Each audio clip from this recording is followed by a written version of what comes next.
জোরে বলেন সুবহানাল্লাহ। ভরসা কার উপরে করবে?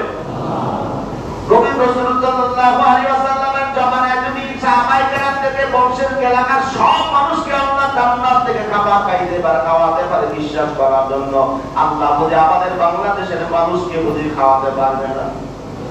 জোরে বলেন পারবে না? আল্লাহ পারবে। ঠিকই না জোরে কও?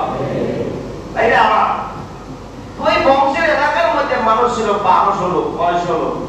1200 লোক পেট করে খাবার বড় বেশি যা পারেছে তাই দিচ্ছে। সুবহানাল্লাহ কইবেন না? কি করছে?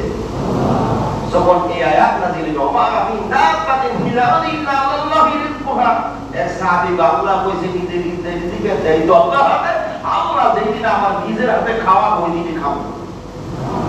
সুবহানাল্লাহ। আপনারা বলে চিন্তা করো, যদি মানুষের কাছে থাকি তাহলে মানুষ এক বেলা দুই বেলা না খায় একটা জোর করে খাওয়াইবো, সাদাসাদি করবো, কেরান করে চিন্তা বানিয়ে এসে বড় খাওয়ানো লাগবো।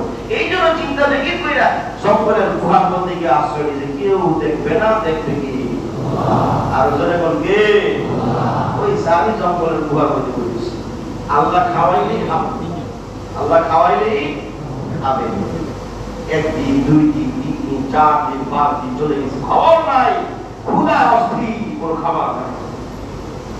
6 দিন চলে গেল, 7 দিনের মাথায় 2 রকমের ঘটনা আছে। 7 দিনের মাথায় এমন মুষলধারা বৃষ্টি শুরু হয়ে যায়। মুষলধারা বৃষ্টি হওয়ার পর ওই কুয়ার মধ্যে পানি পড়তে পড়তে পড়তে পড়তে তার মাথার গলা পর্যন্ত পানি ভরপুর হয়ে গেছে। সুবহানাল্লাহ। একদিকে ক্ষুধার যন্ত্রণা, আরেকদিকে পিপাসায় কাতর, ঠান্ডা পানি। কিন্তু চিন্তা ফিকির হলো আল্লাহ আমাকে নিজের হাতে খাওয়াবে, তারপরে আমি খাবো। সুবহানাল্লাহ। ও চিন্তা করে আল্লাহ কেমনে আমার খাওয়ায়, আমি খাইতে না পারবো, এরকম চিন্তা ফিকির করে দাঁড়ায় আছে।